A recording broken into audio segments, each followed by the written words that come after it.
शाइस्ता की तलाश में यूपी एसटीएफ ने दिल्ली से लेकर देहरादून तक तलाशी अभियान चलाया, लेकिन कहीं भी उसका सुराग नहीं लगा।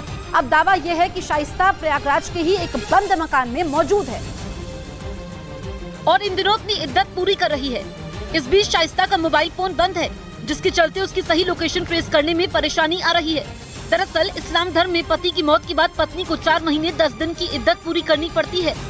इस बीच वो किसी गैर मर्द के सामने नहीं आती, सिर्फ इबादत ही करती हैं। पुलिस सूत्रों का दावा है कि प्रयागराज में एक बंद मकान के कमरे में शाइस्ता मौजूद है, जिसे जल्द पकड़ लिया जाएगा।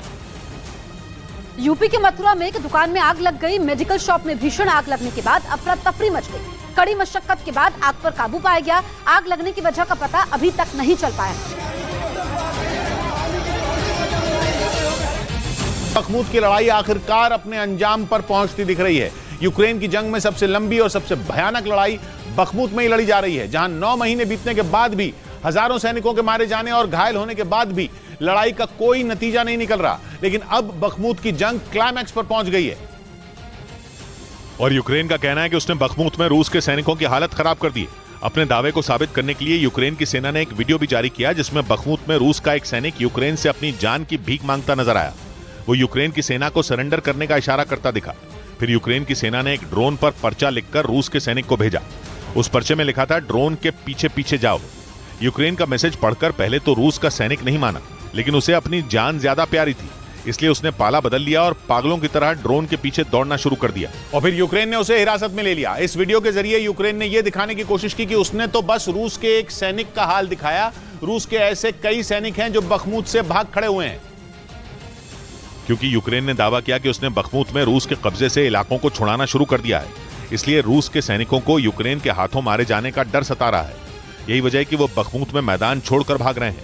यूक्रेन के पूर्व में डोनेस्क प्रांत का बखमूत छोटा सा शहर है, लेकिन उस छोटे से शहर के लिए बीते 9 महीने से रूस और यूक्रेन बड़ी जंग में उलझे पड़े हैं। और अब यूक्रेन कह रहा है कि उसने बखमूत में ऐसा जबरदस्त पलटवार किया है कि कई इलाकों में रूस की फौज 2 किलोमीटर तक पीछे हट गई है। बखमूत की लड़ाई में एक मिनट में पिक्चर बदल रही है। कभी रूस आगे दिख रहा है तो कभी यूक्रेन। एक ही दिन में यूक्रेन अपनी जीत का दावा करता है तो रूस उसे हराने का दम भरता है। लेकिन यह पहली बार हुआ है जब रूस की तरफ से बखमूत में लड़ रहे खुद वैगनर ग्रुप के हेड ही यूक्रेन के दावे पर मोहर लगा रहे हैं और रूस की सेना को ही जमकर गालियां दे रहे हैं। येवगेनी प्रिगोजिन ने कहा कि रूस की सेना की 72वीं ब्रिगेड बखमूत में फ्रंटलाइन से भाग गई है।